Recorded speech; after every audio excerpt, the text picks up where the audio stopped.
తమపై వస్తున్న micro finance scam ఆరోపణలలో ఎటువంటి నిజం లేదని, అవన్నీ నిరాధారకరమైనటువంటి ఆరోపణలని స్పష్టం చేసిందట.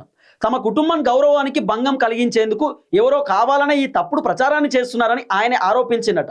సోషల్ మీడియాలో వైరల్ అవుతున్న ఫోటోలపై ఆయన స్పందిస్తూ అవి తాను ఒక రియల్ ఎస్టేట్ ఆఫీస్ ప్రారంభోత్సవానికి వెళ్ళినప్పుడు తీసుకున్నవని, వాటిని తప్పుగా వాడుకుంటున్నారని ఆయన వివరించారట. తాము ఎవరిని మోసం చేయలేదని, నిజానికి తాము కూడా ఈ విషయంలో బాధితులేనని ఆయన పేర్కొన్నారు. మనకి ఎట్లా బాధితులు? మీరేమన్నా ఇచ్చిరా రమావత్ మధుకు పైసలు?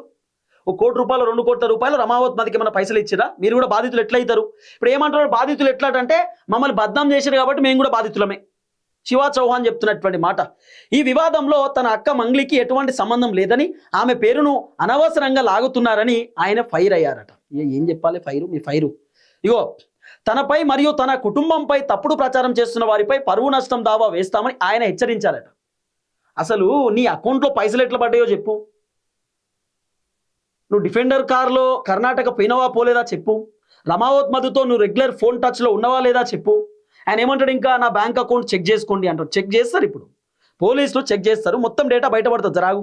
తన బ్యాంక్ ఖాతాలు ఫ్రీజ్ కాలేదని వార్తల్లో వస్తున్నటువంటి వార్తలన్నీ కూడా తప్పుడు వార్తలని, తన లావాదేవీలన్నీ కరెక్ట్గానే ఉన్నాయని చెప్పి ఆయన పేర్కొన్నాడట. ఈ స్కామ్లో ప్రధానంగా నిందితుడిగా భావిస్తున్న రమావత్ మధుతో తాను కేవలం పరిచయం మాత్రమే ఉందని, అంతకు మించి ఎటువంటి వ్యాపార సంబంధాలు లేవని స్పష్టం చేసిందట. వ్యాపార సంబంధాలు మీకు లేవు కదా, మీ అకౌంట్లో 4 సార్లు డబ్బులు పడ్డాయని చెప్పి ఎట్లా పోలీసులు నిర్ధారించినారు? మీ అకౌంట్లో 4 టైమ్స్ రమావత్ మధు డబ్బులు కొట్టుడుతుంటే మీరు ఆ డబ్బులను వెంటనే డబ్బులను వెంటనే ఏటీఎం నుండి తీసిర్రు, బయటికి తీసిరు క్యాష్ అని చెప్పి ఎందుకు చెప్తున్నారు? విత్డ్రా చేసిరని మీకు సంబంధమే లేదు కదా. ఇక పోలీసులు పిలిస్తే విచారణకు హాజరు అవుతామని, ఒకవేళ తాము తప్పు చేసినట్లు నిరూపిస్తే ఏ శిక్షకైనా సిద్ధమని చెప్పి ప్రకటించిందట. మంగ్లీ ఎంతో కష్టపడి స్థాయికి చేరుకుందని, ఆమె పేరును ఇట్లాంటి వివాదాల్లోకి లాగి ఆమె ప్రతిష్టను దెబ్బతీయొద్దని భావోద్వేగంతో కోరారట. బాధపడ్డాడట పాపం చాలా. మరి జనాలు పడుతున్నటువంటి బాధ ఏందండి? పబ్లిక్ పడుతున్నటువంటి బాధ ఏంది? పబ్లిక్ కూడా బాధనే కదా పడేది.